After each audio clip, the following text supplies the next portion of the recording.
Hello friends, ಮೊದಲಿಗೆ ಎಲ್ಲರಿಗೂ ನನ್ನ ನಮಸ್ಕಾರಗಳು. ಈ ದಿನ ನಾನು ಸೋರೆಕಾಯಿ ಪಲ್ಯವನ್ನು ಮಾಡ್ತಾ ಇದ್ದೀನಿ. ಅದು ಹೇಗೆ ಮಾಡಬೇಕು, ಅದಕ್ಕೆ ಏನೇನು ಪದಾರ್ಥ ಹಾಕಬೇಕು ಅಂತ ನೋಡೋಣ. ಆರ್ಯವೈಶ್ಯ ವೆಜ್ ಕುಕಿಂಗ್ ಚಾನಲ್ಗೆ ಸ್ವಾಗತ ಸುಸ್ವಾಗತ. ಎಲ್ಲರೂ ಹೇಗಿದ್ದೀರಾ? ನಾನು ಚೆನ್ನಾಗಿದ್ದೀನಿ, ನೀವು ಚೆನ್ನಾಗಿದ್ದೀರಿ ಅಂತ ತಿಳ್ಕೊಂಡಿದ್ದೀನಿ. ಇವಾಗ ಅದನ್ನು ಹೇಗೆ ಮಾಡಬೇಕು ಅಂತ ನೋಡ್ಕೊಂಡು ಬರೋಣ ಬನ್ನಿ ಫ್ರೆಂಡ್ಸ್. ಮೊದಲಿಗೆ ಒಲೆ ಮೇಲೆ ಬಾಣಲಿ ಇಟ್ಟಿದ್ದೀನಿ. ಅದಕ್ಕೆ 2 ಟೀ ಸ್ಪೂನಷ್ಟು ಎಣ್ಣೆಯನ್ನು ಹಾಕಿದ್ದೀನಿ. ಎಣ್ಣೆ ಕಾದ ನಂತರ ಸಾಸಿವೆ ಕಾಳನ್ನು ಹಾಕ್ತಾಯಿದ್ದೀನಿ. ಸಾಸಿವೆ ಕಾಳು ಪಟ ಅಂತ ಸಿಡಿದಾದ್ಮೇಲೆ ಅದಕ್ಕೆ ಸ್ವಲ್ಪ ಜೀರಿಗೆಯನ್ನು ಹಾಕ್ತಾಯಿದ್ದೀನಿ. ಜೀರಿಗೆ ಕೂಡ ಹಾಕಿದ್ದಾದಮೇಲೆ ಕಡಲೆಬೇಳೆ 1-2 ಟೀ ಸ್ಪೂನ್ನಷ್ಟು ಮತ್ತು ಉದ್ದಿನಬೇಳೆ 1-2 ಟೀ ಸ್ಪೂನ್ನಷ್ಟು ಹಾಕೋಣ. ಅವೆರಡನ್ನು ಹಾಕಿದ್ದಾದಮೇಲೆ ಸ್ವಲ್ಪ ಫ್ರೈ ಮಾಡ್ಕೊಳ್ಳೋಣ. ಫ್ರೈ ಆಗಿದ್ದಾದಮೇಲೆ ಅದಕ್ಕೆ ಹಸಿಮೆಣ್ಸಿನ್ಕಾಯಿಯನ್ನು ಚೂರು ಮಾಡಿ ಇಟ್ಕೊಂಡಿದ್ದೀನಿ, ಅದನ್ನು ಹಾಕ್ತೀನಿ.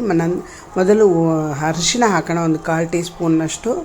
ನಂತರ ಹಸಿಮೆಣ್ಸಿನ್ಕಾಯಿ 3-4 ಹಸಿಮೆಣ್ಸಿನ್ಕಾಯಿ ಮತ್ತು ಕರಿಬೇವಿನ ಸೊಪ್ಪನ್ನು ಹಾಕ್ತಾಯಿದ್ದೀನಿ. ಅದು ಕೂಡ ಹಾಕ್ಬಿಟ್ಟು ಒಂದು ಸ್ವಲ್ಪ ಫ್ರೈ ಮಾಡ್ಕೊಳ್ಳೋಣ. ಫ್ರೈ ಆಗಿದ್ದಾದಮೇಲೆ ಅದಕ್ಕೆ ಸಣ್ಣದಾಗಿ ಹೆಚ್ಚಿ ಇಟ್ಕೊಂಡಿರುವಂತಹ ಸೋರೆಕಾಯಿಯನ್ನು ಅರ್ಧಕ್ಕಿಂತ ಸ್ವಲ್ಪ ಸೋರೆಕಾಯಿಯನ್ನು ತಗೊಂಡಿದ್ದೀನಿ. ಅದನ್ನು ಕೂಡ ಹಾಕಿ ಫ್ರೈ ಮಾಡ್ಕೊಳ್ಳೋಣ. ಅದು ಸ್ವಲ್ಪ ಬೇಯಿಸ್ಕೋಬೇಕು. ಸ್ವಲ್ಪ ನೀರು ಹಾಕಿ ಇದನ್ನು ಬೇಯಿಸ್ಕೊಳ್ಳೋಣ.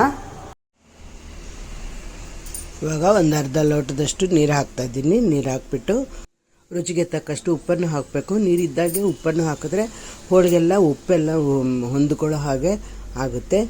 ಅದಕ್ಕೆ ಇವಾಗಲೇ ಉಪ್ಪನ್ನು ಹಾಕ್ತಾಯಿದ್ದೀನಿ.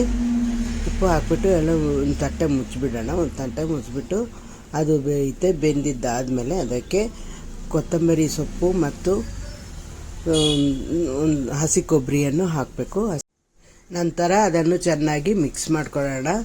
ಮಿಕ್ಸ್ ಮಾಡಿಕೊಂಡ್ರೆ ಸೋರೆಕಾಯಿ ಪಲ್ಯ ರೆಡಿ. ಈ ವಿಡಿಯೋ ನಿಮಗೆ ಇಷ್ಟ ಆದಲ್ಲಿ ಲೈಕ್ ಮಾಡಿ, ಶೇರ್ ಮಾಡಿ, ಕಮೆಂಟ್ ಮಾಡಿ ಮತ್ತು ಆರ್ಯವೈಶ್ಯ ವೆಜ್ ಕುಕಿಂಗ್ ಚಾನಲ್ಗೆ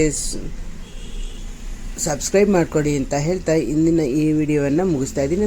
ಮುಂದಿನ ವಿಡಿಯೋದಲ್ಲಿ ಭೇಟಿಯಾಗೋಣ. ಈ ವಿಡಿಯೋ ನೋಡಿದ್ದಕ್ಕಾಗಿ ತುಂಬ ಧನ್ಯವಾದಗಳು.